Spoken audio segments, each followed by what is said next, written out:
Todo comenzó hace 5 años, cuando era profesora de filosofía en el prestigioso Instituto San Agustín. Tenía 35 años y una carrera prometedora por delante. Amaba mi trabajo, despertar mentes jóvenes y guiarlas en su búsqueda de la verdad y el conocimiento. Estaba casada con mi trabajo, o eso creía. El primer día del nuevo año escolar, mientras pasaba lista, un nombre captó mi atención. Mateus Oliveira. Levanté la vista y mis ojos se encontraron con los suyos. Había algo diferente en él, una intensidad que me dejó sin aliento por un momento. Tenía 18 años recién cumplidos, pero sus ojos reflejaban una sabiduría más allá de su edad. Las primeras semanas transcurrieron con normalidad, pero pronto noté que Mateus se quedaba después de clase, haciendo preguntas que iban mucho más allá del plan de estudios. Su curiosidad era insaciable, su mente aguda como una navaja. Nuestras discusiones se volvieron cada vez más profundas y frecuentes. Un día, mientras debatíamos sobre el concepto del libre albedrío, sentí una conexión que nunca antes había experimentado. Era como si nuestras mentes estuvieran en perfecta sintonía. Me recordó a mí misma cuando era joven, llena de pasión por la filosofía y ansiosa por descubrir los secretos del universo. Sabía que estaba cruzando una línea peligrosa, pero no podía evitarlo. Empezamos a vernos fuera de clase, en cafeterías y parques. Hablábamos durante horas sobre Platón, Nietzsche, Sartre y sobre nosotros mismos. Mateus me contaba sus sueños, sus miedos, su búsqueda de propósito en la vida, y yo, por primera vez en años, me sentía verdaderamente viva. Pero había un problema, un secreto oscuro que amenazaba con destruirlo todo. Desde hacía meses, mantenía una relación clandestina con el director del instituto, el señor Oliveira. Era un hombre casado, 15 años mayor que yo, y nuestro romance había comenzado durante una conferencia de educación. Lo que empezó como una aventura pasajera se había convertido en algo más profundo y complicado. Me sentía atrapada entre dos mundos. Por un lado, la pasión intelectual y emocional que sentía por Mateus. Por otro, la seguridad y el estatus que me ofrecía mi relación con el señor Oliveira. Sabía que lo que estaba haciendo estaba mal en todos los sentidos, pero no podía detenerme. Las cosas se complicaron aún más cuando Mateus empezó a sospechar. Me hacía preguntas indirectas sobre mi vida personal, sobre por qué pasaba tanto tiempo en la oficina del director. Intenté desviar sus sospechas, pero él era demasiado inteligente. La tensión crecía día a día. Una tarde, después de clase, Mateus me confrontó directamente. ¿Qué está pasando entre usted y el director, profesora?, me preguntó con una mezcla de dolor y rabia en su voz. Intenté negarlo todo, pero mis palabras sonaban huecas, incluso para mí misma. La situación explotó una semana después. Estaba en medio de una clase, cuando Mateus entró hecho una furia. Sin mediar palabra, me acusó frente a todos mis alumnos de ser una mentirosa y una traidora. El aula quedó en silencio, todos los ojos fijos en mí. Fue entonces cuando Mateus soltó la bomba. ¿Sabe por qué me duele tanto, profesora? Porque el señor Oliveira no es solo el director, es mi padre. El mundo se detuvo en ese instante. Sentí que el suelo se abría bajo mis pies. Todo lo que había construido, mi carrera, mi reputación, se desmoronaba ante mis ojos. Los murmullos de los estudiantes llenaron el aula mientras yo permanecía paralizada, incapaz de articular una palabra. Mi historia aún no ha terminado. Por favor, considera suscribirte al canal. Gracias. Volvemos a la historia. Las consecuencias fueron devastadoras. Mateus fue expulsado del instituto por su comportamiento violento, a pesar de mis súplicas. Mi reputación quedó hecha trizas. Los colegas que antes me respetaban, ahora me miraban con desprecio o lástima. Los estudiantes cuchicheaban a mis espaldas. Me sentía como una paria en el lugar que una vez consideré mi hogar. El señor Oliveira, gracias a sus conexiones, logró mantener su puesto como director, pero nuestra relación cambió drásticamente. Lo que antes era pasión, se convirtió en resentimiento y culpa. Nos evitábamos en los pasillos, comunicándonos solo lo estrictamente necesario a través de correos electrónicos formales. Los meses siguientes fueron un infierno. Cada mañana me costaba un esfuerzo sobrehumano levantarme de la cama y enfrentar otro día de miradas acusadoras y susurros a mis espaldas. Pero me obligaba a hacerlo. Tenía que demostrar que era más que mis errores, que aún tenía algo valioso que ofrecer como educadora. Poco a poco, el instituto volvió a una aparente normalidad. Supe por rumores que Mateus se había mudado a otra ciudad para empezar de nuevo. Parte de mí se alegraba por él, esperando que pudiera sanar y encontrar su camino. Otra parte, la más egoísta, lo echaba terriblemente de menos. El señor Oliveira y yo intentamos reconstruir nuestra relación, más por necesidad que por deseo. Éramos dos náufragos, aferrándonos el uno al otro, en medio de una tormenta de críticas y juicios. Nos reuníamos en secreto, discutiendo estrategias para manejar la situación en el instituto. Pero el romance había muerto, reemplazado por una fría camaradería basada en la supervivencia mutua. Me sumergí en mi trabajo como nunca antes. Preparaba mis clases con un fervor casi religioso, determinada a ser la mejor profesora posible. Empecé a involucrarme más en actividades extracurriculares, organizando clubes de debate y grupos de lectura filosófica. Poco a poco, algunos estudiantes comenzaron a acercarse a mí de nuevo, atraídos por mi pasión renovada por la enseñanza. Fue un proceso lento y doloroso, pero gradualmente empecé a recuperar algo de la confianza perdida.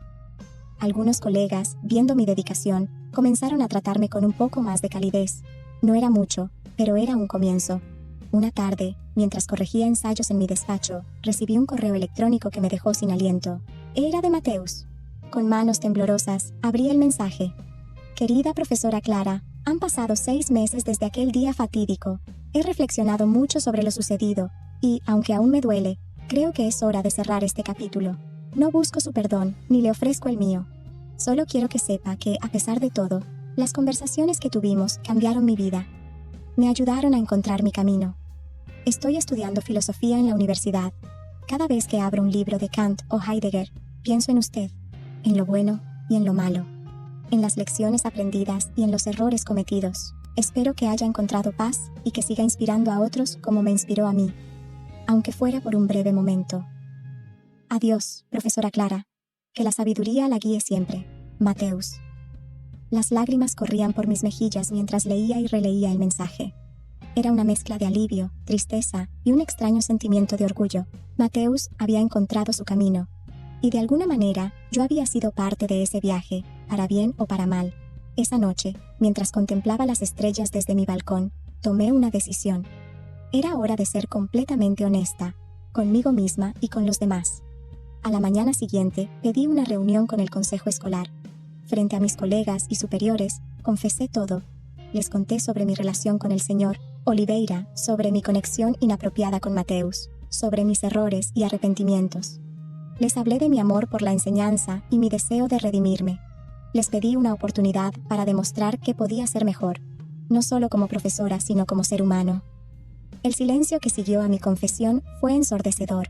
Podía sentir el peso de sus miradas, algunos sorprendidos, otros decepcionados, unos pocos comprensivos. Finalmente, el presidente del consejo habló.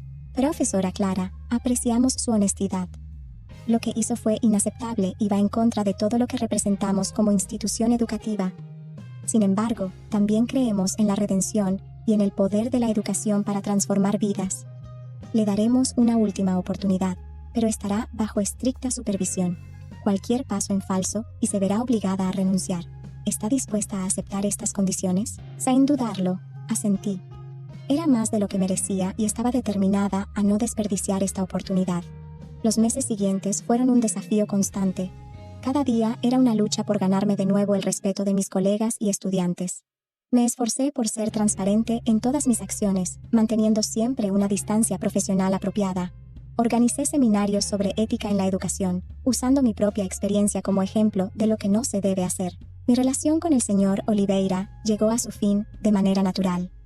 Ambos reconocimos que lo nuestro había sido un error desde el principio, basado más en la soledad y la búsqueda de validación que en un amor genuino. Nos despedimos como colegas, prometiendo mantener una relación estrictamente profesional en el futuro. Poco a poco, las cosas comenzaron a mejorar. Los estudiantes respondían positivamente a mi nuevo enfoque en la enseñanza. Mis clases se llenaron de debates apasionados sobre ética, moralidad y la búsqueda del sentido de la vida. Usaba mi propia historia como punto de partida para discusiones sobre las consecuencias de nuestras acciones y la importancia de la integridad. Un año después de mi confesión, recibí una noticia inesperada. El instituto había decidido nombrarme jefa del departamento de filosofía. Era un voto de confianza que me dejó sin palabras. Cuando le pregunté al director, el sucesor del señor Oliveira, ¿por qué me habían elegido?, su respuesta me sorprendió. Clara, has demostrado algo que muchos de nosotros olvidamos a veces, que la filosofía no es solo teoría, sino una forma de vida. Has enfrentado tus errores con coraje y has usado tu experiencia para enseñar lecciones valiosas sobre ética y responsabilidad. Eso es lo que queremos en un líder de departamento. Esas palabras me dieron fuerzas para seguir adelante. Me dediqué en cuerpo y alma a mi nuevo rol, determinada a honrar la confianza que habían depositado en mí. 2 años más tarde, mientras preparaba el programa para el nuevo año escolar, recibí otra sorpresa. Era una invitación para dar una charla en una conferencia nacional de educación. El tema: Ética en la educación, aprendiendo de nuestros errores. Parada frente al atril, mirando a cientos de educadores de todo el país, sentí un nudo en la garganta. Respiré hondo y comencé. Hace 3 años, cometí el mayor error de mi vida. Les conté mi historia sin omitir nada. Les hablé de la tentación, de la traición, del dolor que causé. Pero también les hablé de redención, de segundas oportunidades y de la importancia de usar nuestras experiencias, incluso las más dolorosas, como herramientas de enseñanza. Al terminar mi charla, el auditorio quedó en silencio por un momento. Luego, para mi asombro, estallaron en aplausos. Muchos se acercaron después para agradecerme mi honestidad, algunos incluso compartiendo sus propias luchas éticas. Esa noche, de vuelta en mi habitación de hotel, reflexioné sobre el camino recorrido. Había perdido mucho: la confianza de mis colegas, el respeto de mis estudiantes, mi propia integridad. Pero también había ganado algo invaluable: una comprensión más profunda de mí misma y de la fragilidad de la ética humana. Pensé en Mateus, preguntándome dónde estaría, esperando que hubiera encontrado la paz y el propósito que buscaba. Pensé en el señor Oliveira, en los errores que compartimos y en las lecciones que aprendimos de la manera más dura. Me di cuenta de que mi historia, con todos sus giros y caídas, era un testimonio de la complejidad de la experiencia humana. No éramos solo buenos o malos, sino una mezcla de luz y sombra, constantemente luchando por hacer lo correcto en un mundo lleno de tentaciones y dilemas morales. Mientras me preparaba para dormir, miré por la ventana del hotel hacia las luces de la ciudad. En cada una de esas ventanas iluminadas había historias, algunas de triunfo, otras de fracaso, la mayoría una mezcla de ambos. Me sentí, por primera vez en mucho tiempo, en paz con mi lugar en ese tapiz de experiencias humanas. A la mañana siguiente, mientras empacaba mis cosas, encontré una nota deslizada por debajo de la puerta de mi habitación. La abrí con curiosidad y casi me desmayo al leer su contenido. Querida profesora Clara, estuve presente en su charla ayer. No pude reunir el coraje para acercarme a usted después, pero necesitaba decirle esto. La perdono, y me perdono a mí mismo, su exalumno, Mateus. Las lágrimas nublaron mi visión mientras releía la nota una y otra vez. Era el cierre que no sabía que necesitaba. Un recordatorio de que incluso en nuestros momentos más oscuros, existe la posibilidad de redención y crecimiento. Regresé al instituto con una nueva perspectiva y un propósito renovado. Ya no era la misma mujer que había cometido aquellos errores años atrás. Era más sabia, más compasiva y, paradójicamente, una mejor educadora. En los años siguientes, mi carrera floreció de maneras que nunca hubiera imaginado. Desarrollé un programa de ética para educadores que se implementó en varios institutos de la región. Escribí un libro sobre mis experiencias titulado Lecciones desde el abismo, un viaje de redención en la educación, que se convirtió en lectura obligatoria en muchas facultades de educación. Pero lo más importante fue el impacto que tuve en mis estudiantes.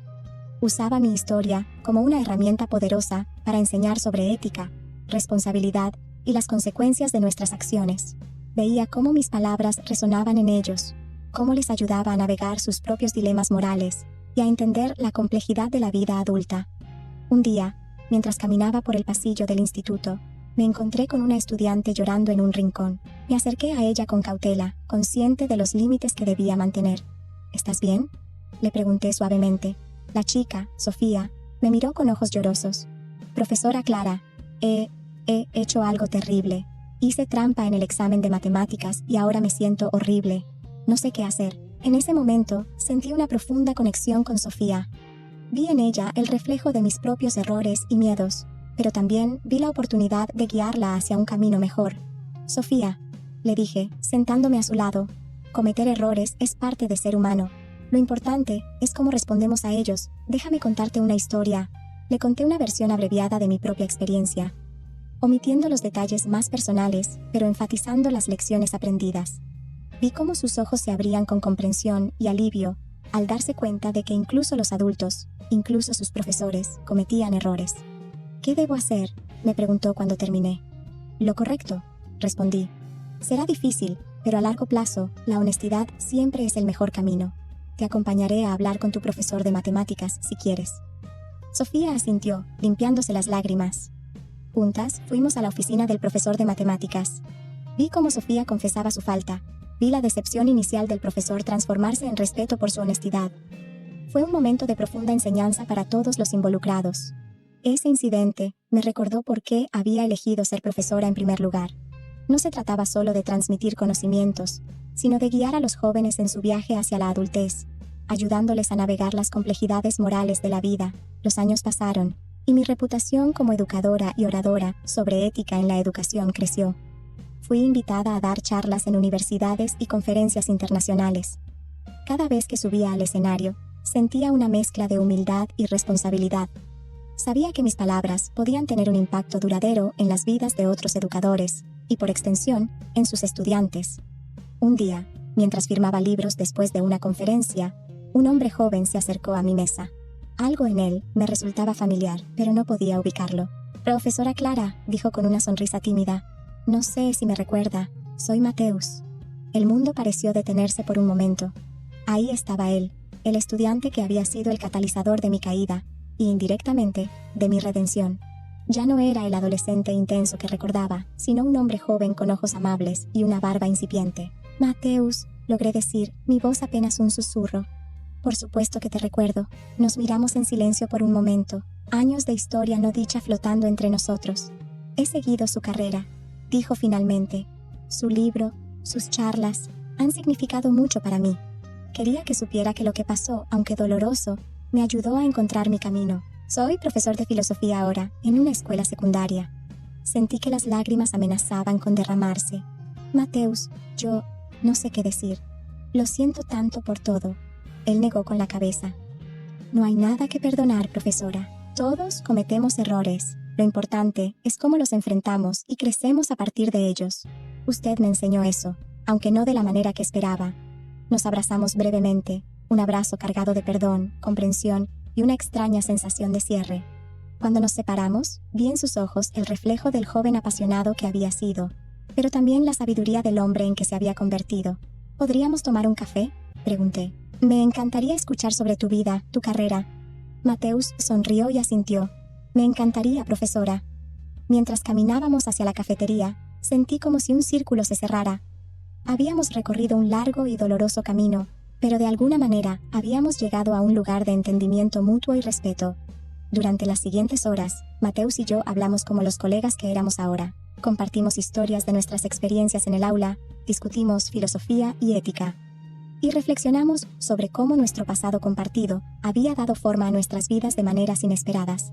Al despedirnos, Mateus me entregó una copia de su primer libro, un tratado sobre ética y educación. En la dedicatoria había escrito: «Para la profesora Clara, quien me enseñó que nuestros errores no nos definen, sino cómo los enfrentamos. Gracias por la lección más importante de todas». Esa noche, de vuelta en mi habitación de hotel, reflexioné sobre el increíble viaje que había sido mi vida. Desde la joven profesora apasionada pero ingenua, pasando por la mujer que había cometido errores devastadores, hasta la educadora y oradora en la que me había convertido. Pensé en todos los estudiantes cuyas vidas había tocado a lo largo de los años, en los colegas que me habían dado una segunda oportunidad, en Mateus, y en cómo nuestros caminos se habían entrelazado de maneras que nunca hubiera imaginado. Me di cuenta de que mi historia, con todos sus giros y vueltas, era un testimonio del poder de la redención, del perdón y del crecimiento personal. Había aprendido que nuestros errores, por graves que sean, no tienen que ser el final de nuestra historia. Pueden ser el comienzo de una nueva si tenemos el coraje de enfrentarlos y aprender de ellos. Mientras me preparaba para dormir, miré por la ventana hacia las luces de la ciudad.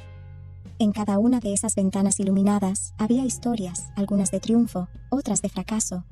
La mayoría una mezcla de ambos. Me sentí, por primera vez en mucho tiempo, en paz con mi lugar en ese tapiz de experiencias humanas. Sabía que mi viaje no había terminado. Todavía había lecciones que aprender, estudiantes que inspirar, errores que cometer y superar. Pero ahora enfrentaba el futuro no con miedo o vergüenza, sino con esperanza y determinación, porque había aprendido la lección más importante de todas, que la vida no se trata de evitar caer, sino de cómo nos levantamos después de cada caída. y que a veces nuestras cicatrices más profundas se convierten en nuestras herramientas de enseñanza más poderosas. Mientras me quedaba dormida, sentí una profunda gratitud por todo lo que había vivido, lo bueno y lo malo, porque todo ello me había llevado a este momento, a esta versión de mí misma que finalmente podía mirar al espejo con orgullo y decir: has crecido, has aprendido, y ahora puedes ayudar a otros a hacer lo mismo. Y así, con una sonrisa en los labios y paz en el corazón, cerré los ojos, lista para el próximo capítulo de mi historia. Una historia de redención, de segundas oportunidades y del poder transformador de la educación. Una historia que, esperaba, pudiera inspirar a otros a enfrentar sus propios desafíos con coraje y honestidad. Porque al final, ¿no es eso lo que todos buscamos? Una oportunidad para aprender, crecer y tal vez dejar el mundo un poco mejor de lo que lo encontramos. Con ese pensamiento, me sumergí en un sueño profundo, agradecida por el pasado, en paz con el presente y esperanzada por el futuro. Porque sabía que mientras siguiera aprendiendo, enseñando y creciendo, mi historia, nuestra historia, continuaría evolucionando, sorprendiéndonos con nuevos giros y revelaciones. Y quizás, solo quizás, esa es la belleza de la vida, que nunca dejamos de aprender, de crecer, de redescubrirnos a nosotros mismos, que cada día es una nueva oportunidad para ser mejores, para hacer las cosas bien, para inspirar a otros. Así que aquí estoy, compartiendo mi historia contigo, no como una santa, no como una villana, sino como un ser humano imperfecto, que ha luchado, caído, y se ha levantado nuevamente. Espero que en mis palabras encuentres algo de ti mismo, algo que te inspire a enfrentar tus propios desafíos con coraje y honestidad. Porque al final, todos somos estudiantes en esta gran escuela que es la vida. Y las lecciones más valiosas a menudo vienen de nuestros errores más dolorosos. Así que te pregunto, ¿cuál es tu historia? ¿Qué lecciones has aprendido? ¿Y cómo usarás esas lecciones para hacer del mundo un lugar un poco mejor? Recuerda, tu historia aún no ha terminado. Tienes el poder de escribir los próximos capítulos. Hazlo con sabiduría, con compasión y con la certeza de que cada día es una nueva oportunidad para ser la mejor versión de ti mismo. Y quién sabe, tal vez algún día compartirás tu propia historia de redención y crecimiento, inspirando a otros a hacer lo mismo.